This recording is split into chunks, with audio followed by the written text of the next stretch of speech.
How's it going, everyone? This is Stove here, and we are back at it again with another preview. Week 13 of the NFL starts tomorrow on Thanksgiving, which to you all watching this, happy Thanksgiving. Crazy that we are already here in Week 13. Playoff standings are pretty much on the line for a lot of people, starting with obviously not the Bengals and the Ravens, but the Packers and the Lions. Both two teams have looked phenomenal this year, but also both two teams have looked very standoffish whenever it comes to looking back at their losses. Packers could have lost or could have won their game against the Cowboys, but they ended up actually tying, leaving them to be 7-3-1, Lions 7-4. But I do believe, regardless of who loses this game coming out of here, I do think both of these teams are going to end up making the playoffs with no problem. Gibbs, the way he keeps on playing, just off their run game alone, it will keep them into the playoffs. And their defense looking pretty solid, giving them obviously the 3-point favorite, so which I could definitely see. At Detroit, 7-4, got a huge, very surprising but huge win, being it that they faced the Giants, almost lost in sporadic fashion, but yet went into overtime, was able to climb the mountain of the amount of points that the Giants were surprisingly dropped on the Lions defense, and was able to climb back from that. Went into overtime. Jahmyr Gibbs had a career game for sure, and pretty much put the team on his back, scoring, I'm pretty sure, all of the touchdowns, or I think 3 out of 4 touchdowns that were scored that game. So good job on Jahmyr Gibbs, with 3 touchdowns and like almost 200 scrimmage yards.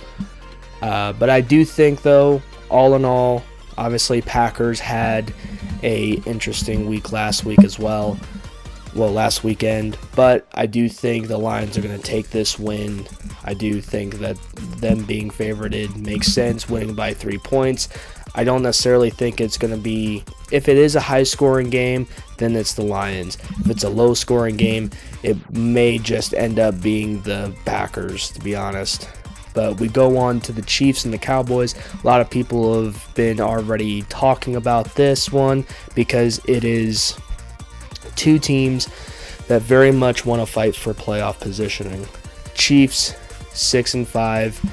If they lose, there still is a good chance that they still make the playoffs, but it only just depends on what the rest of their thing looks like, which with the Cowboys, I'm pretty sure it's going to be a tough battle for them because they face the Chiefs tomorrow. Since I'm not recording this on Thanksgiving, I'm recording this the day before, of course. But the Cowboys face the Chiefs, and the Cowboys also face the Lions next week. So losing against the Chiefs is really not on their calendar for Thursday. So I think the best thing, well, not the best thing, but the Cowboys probably are needing this more than the Chiefs are. I think both of these teams are going to end up definitely oh my goodness, not providing, but definitely going to get this win. Whichever team gets this win is going to put them in a better place than they were if they had a loss, for sure. Cowboys, if they get a loss, then they are I think even now they're like the 10th or the 9th seed, and they're in the playoff hunt, but they're not in the wild card situation. They're 5-5-1. Winning against the Chiefs would make them 6-5-1. One step closer to being in that 7th seed spot, which I predict them to possibly making if they win against the Chiefs. However, I do believe that the Chiefs winning this against the Cowboys, to me, will make a little bit more sense, only just because the Cowboys defense has looked a lot better the last 2 weeks. Again, though, the Eagles dominated in that first half. Then it completely reversed, and the Eagles weren't able to score a single point in that second half against the Cowboys defense, surprisingly, which the Cowboys arguably for like 5 weeks had like the worst defense. So with the Cowboys being 3-1-1, Chiefs being 1-4 as the away team, it does show that the Cowboys have a very good chance of winning. But the fact that the spreadsheet is already showing that the Chiefs are favored 3.5 points is interesting to me, especially at the Cowboys Stadium, and especially since the Cowboys have been improving. The last 2 weeks have improved significantly, or at least not the last 2 weeks, but the last 2 games have improved significantly. Good win against the Raiders, solid win, surprising win, but solid win against the Eagles. Regardless of how you guys think with the pass interference calls and all that weird, ridiculous stuff that the refs like to pull some games. So, with that being said, I think the Chiefs are going to come out the winners here, and the Cowboys are going to still be on their toes to try and win against teams like the Lions, whether they win or lose against the Packers or not this week. Well, tomorrow is completely up to chance. And again, we'll just have to see what happens, but I'm going Chiefs, and I'm also going to have to go with the Bengals against the Ravens. The Bengals obviously could have definitely won against the Patriots. Some of you guys may think, well, no, the Bengals are just the Bengals. They should just lose all these rest of these games regardless if Joe Burrow comes back, which Joe Burrow is going to come back, of course.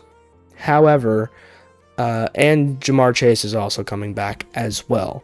So you put that in perspective, that more than likely can be pretty good. Very good chance for the Bengals to be able to stick it to the Baltimore Ravens at Baltimore, and it could do us an extremely good thing to have us 4-8, even though we shouldn't even be in the hunt right now since we're 3-8.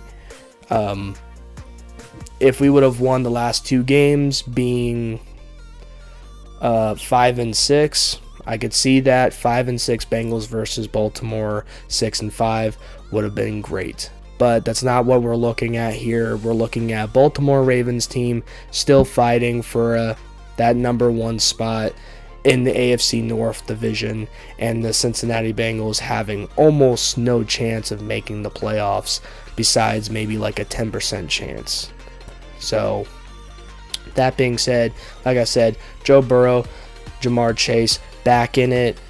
I just feel something maybe a little different. Maybe it'll show that the Bengals defense is just going to shred under pressure again, and allow Mark Andrews, likely, and all these tight ends, and even Derrick Henry will get like a bunch of yards off of this Cincinnati Bengals defense, but we will see.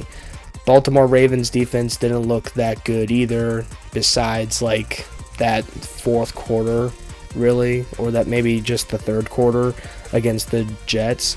But other than that, it didn't really look like the Baltimore Ravens still. So I do believe that's why we have that chance, is because of the way that the Baltimore Ravens defense is still looking today. And it's also good on Thanksgiving Day to have these games, 3 games that are,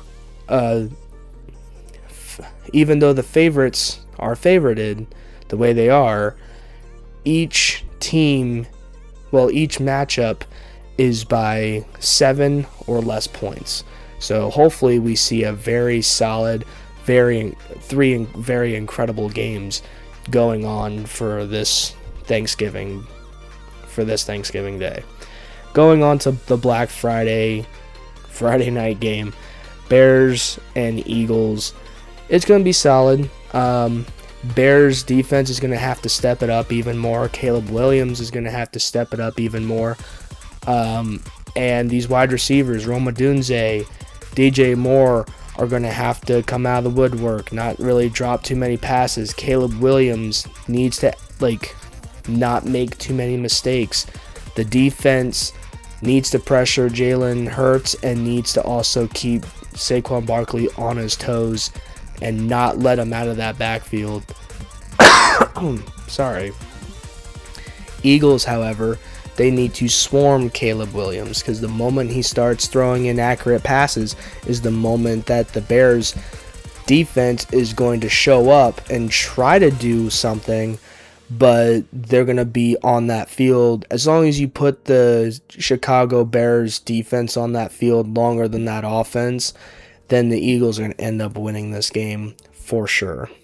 Especially if they give up long and tiring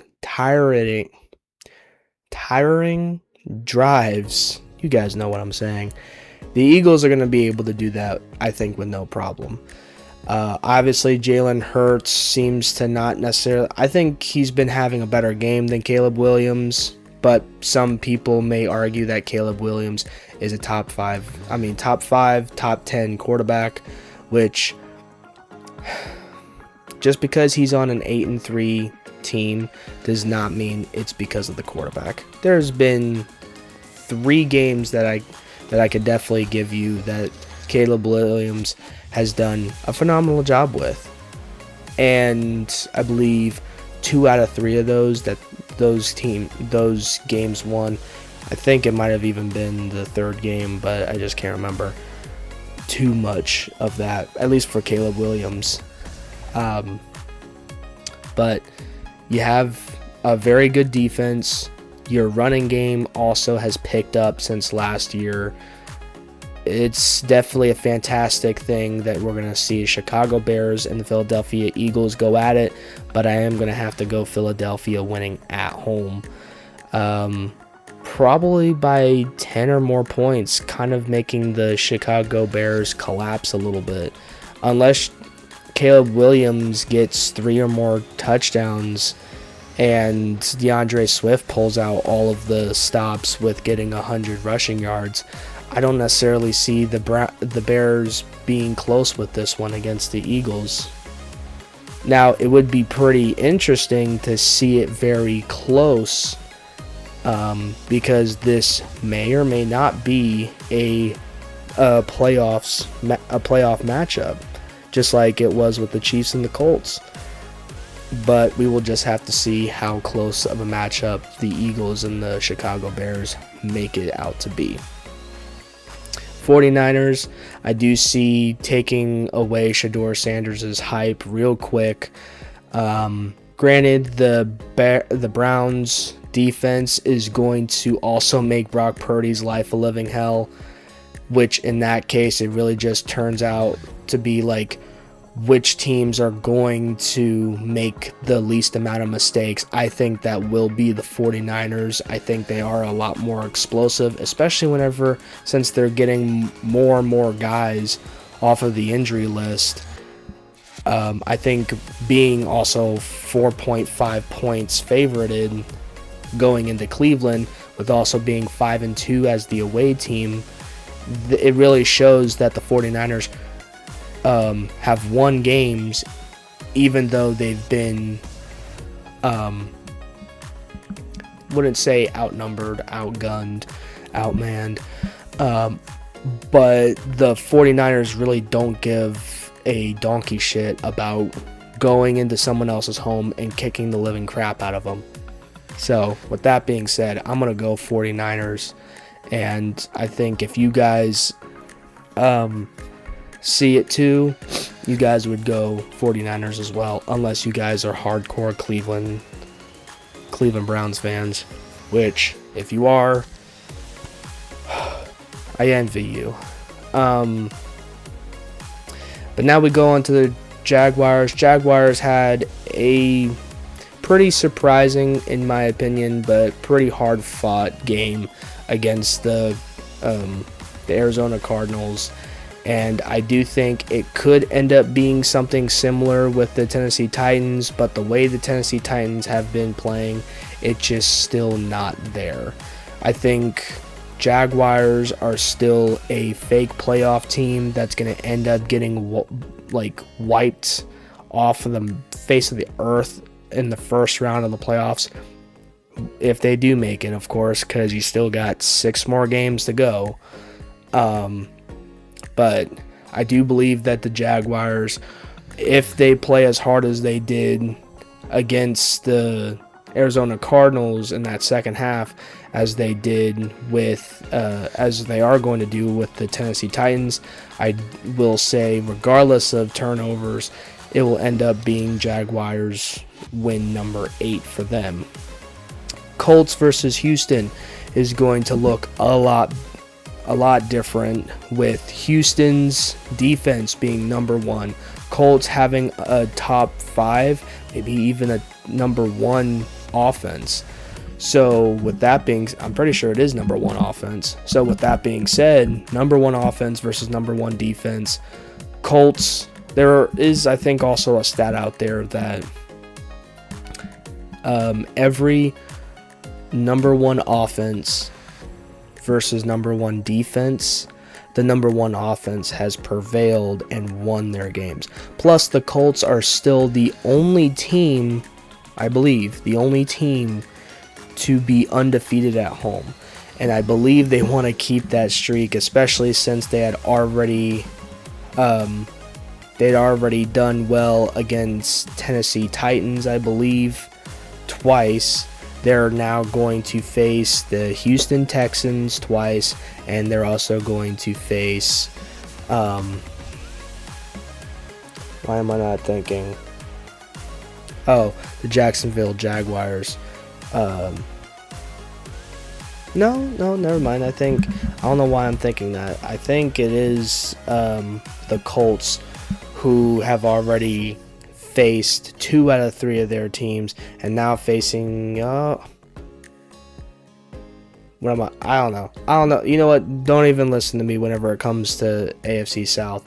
The Colts have been looking good divisionally, and if they can just beat Houston Texans the way that they need to, whether it's by a very close game or it's by very less points, and the Colts just come out and be able to just not allow CJ Stroud to score at all during that game, then it will end up being Colts scoring 23, maybe 26 points, and Houston scoring 13 or 16 points.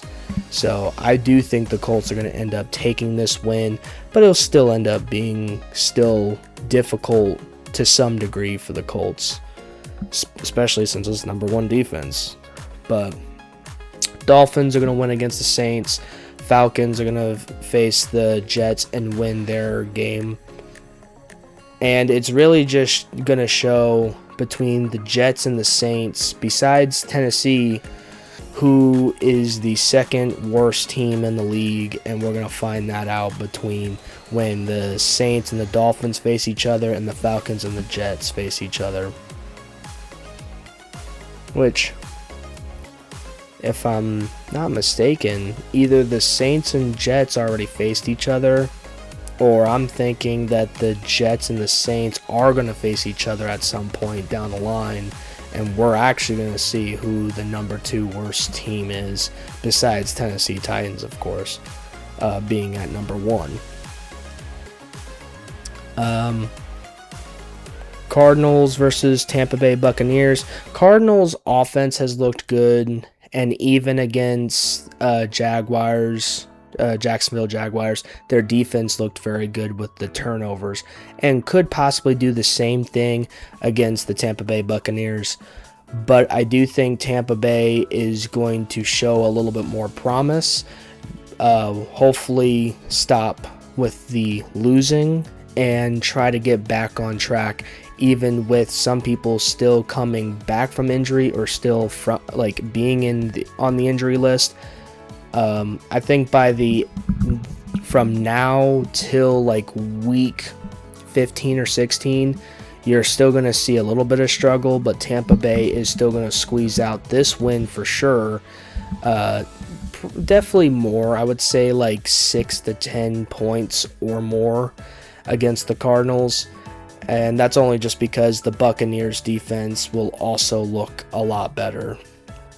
And man, it's going to be 80 degrees in Tampa Bay, Florida. I wish I was over there, because it's like 30 or below 30 right now in Ohio. Rams versus Panthers. Obviously, the Panthers need this win against the Rams, but just the way that the Rams have been playing, it's undoubtedly for sure that the Rams are going to actually ram the shit out of the Carolina Panthers in Charlotte, North Carolina. And not only that, but it will more than likely put the Panthers a game and a half away from the Tampa Bay Buccaneers instead of half a game, which I'm pretty sure the Panthers still haven't gotten a bye yet, so they'll be either doing that week 13 or 14, but I'm pretty sure that'll be pretty soon. So still the possibility of making playoffs, but it really just depends on how they play and even how the Cowboys play as well. So Tampa Bay, work your butts off to get that win against the Arizona Cardinals, and you guys will be just fine with the Rams taking care of business to put your division rivals one spot down. Well, a game down for you. Vikings versus Seahawks. I mean, the Vikings, I wouldn't necessarily say you should ever doubt the Vikings going into any game. With them being 4-7, you never know which Vikings team you're actually going to get. But the way it's been looking, I will have to go the Seahawks for sure. Just the way Sam Darnold's been able to play. He's thrown 10 interceptions, but still been able to target their number one receiver and number one leading receiver in receiving yards, Jackson Smith-Njigba, incredible athlete. And even some wide receivers on the Seahawks team has been able to step up. Their new tight end has been able to step up here and there, been able to get some catches and get some first downs. They've been able to use their running backs very well, in my opinion. Kenneth Walker trying to get back into the groove of things, but still having the number 2 and number 3 running backs there in the backfield to always give Kenneth Walker a rest, but also be able to switch out and turn one of those guys into the number 1 running back for the day, where Kenneth Walker will be part of the backup running backs. It really just depends on which one gets their groove and which one they would want to kind of start first. It's really not just about starting for that running back group, but to be able to get in there, make a stance, make a mark, get a few first downs, and then get swapped out for somebody else, just so to kind of keep the ball going and while also keeping the pace and the consistency, but also keeping people from getting too tired, of course.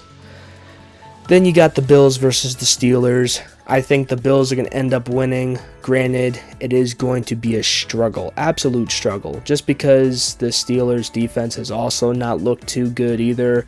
I do think the Steelers are going to end up giving off a lot more pressure since the Bills' 2 offensive linemen, I don't know if one of them is coming back for this game, but I think both of them might be out for sure against the Steelers in Pittsburgh. So realistically, I do think the Steelers defense is going to be able to get back there almost like how the Houston Texans were able to get back there pretty well, with both defensive linemen having very incredible, well, I wouldn't say very incredible, but definitely solid games. Houston's defensive line has had solid games. Steelers' defensive line has had solid games, but obviously both of them have their little chinks in their armor. So if the Bills find that early, then they'll be able to capitalize. However, it still is going to suck for both Josh Allen and James Cook if they can't get their offensive guard and their offensive tackles, both second strings, to be able to handle that side of the ball. Or maybe they'll just flip them from time to time, flip them on the sides if they need to. But right now, you're also playing at Pittsburgh's home, with also allowing the Buffalo Bills to have 3.5 favorite. That'd be pretty interesting. I know the Steelers have also struggled quite a bit, whether they've had Aaron Rodgers, whether they haven't had Aaron Rodgers. Offensively and defensively have been a struggle, and that's really why they are 6-5. They could have had 8-3 if it, didn't end up being such a close game the way it was, especially against the Bears. Could have seen a Steelers team end up winning against Chicago, and we would be talking about things in a different way, in a different light. But like I said, I do think Bills are just going to be more explosive out on that offense, and hopefully maybe even show a little bit more defense than the Steelers. But I think the Steelers are still going to be able to show more power and aggressiveness, only just because the offensive line for the Buffalo Bills are pretty badly hurt right now. Sorry, you guys. Chargers and Raiders, there's really nothing to it. Unless the Raiders defense tries to keep it close and the Chargers somehow are going back to their inconsistent ways like they were in their first 5 to 6 games. The Chargers started off such a good record, truly. I think they started 3-1, and then they were like 5-2, and now they're 7-4. It is also very windy, so I'm hoping my power doesn't go out while I'm doing this. Sorry, you guys. But like I said, I do think the Chargers are going to be able to, whether inconsistency or not for their offense or their defense, I do think the Chargers are going to be able to go through, handle things the way they need to be handled, and plus Amari Hampton, for those who still have him on IR, he more than likely is going to be able to play this weekend against the Raiders, so hopefully a good coming back home party after the guy got seriously injured, and hopefully he'll be able to come back and make a serious mark with this Chargers team that will more than likely go 8-4 by the end of this weekend. Broncos, Commanders. Broncos are going to end up, I don't know why they had the Chargers technically scoring less, probably just because the Raiders haven't been doing good scoring wise, but I do believe that the Broncos defense is actually going to not allow too much. Commanders are still dealing with a lot of injuries. I don't know if Jalen Daniels is going to be able to come in this weekend. It's still really up in the air, but for now, he still is projected to have 0 points in the fantasy league stuff. So I'm assuming he's not going to be showing up. Maybe he'll wait until next week, since the Commanders really don't have, they have pretty much the same chance, if not a little bit lower than the Cincinnati Bengals. Especially since the Commanders did what they did last year, going into the playoffs as far as they did, and now being pretty much hung over that. It's unfortunate that this is what we're seeing the Commanders have to deal with, especially with the injuries that they're dealing with as well. That being said, though, Broncos defense is going to perform well, I'm assuming, and Bo Nix is hopefully not going to throw any interceptions. I think he'll throw one, but Bo Nix is going to more than likely play his quarterback ways and even get 20, end up getting 2 to 3 touchdowns to get over the, he'll end up getting, say, definitely over 2,500 passing yards, and Bo Nix will also get over 20 passing touchdowns by the time this game ends Sunday night. Patriots versus Giants, unless Jameis Winston plays out of his mind and Robinson also plays out of his mind like he did last week, or the last game against the Detroit Lions. I don't necessarily think that that's probably going to happen again, but if it does, then it'll be a lot closer game, and they could probably win against New England Patriots, especially if we see the same New England Patriots show up against the Giants like we did against the Cincinnati Bengals, which again, I still think the Cincinnati Bengals should have won that game, but it's nor here nor there. Drake May, though, is the passing yards leader with 3,130 passing yards, 21 passing touchdowns, only 6 interceptions, and at the same time, the guy also leads in pass completion percentages. So with that being said, it's going to be very hard for the Giants to do anything against that offense. However, never say never, especially with the defensive linemen and the linebackers that the Giants have on defense. It still could make the Patriots struggle quite a bit in the first half, and maybe even the second half too, as long as the Patriots don't switch to a different gear in the middle of the game. But anyway, I believe that is all. Yeah, that is pretty much all that we got here today.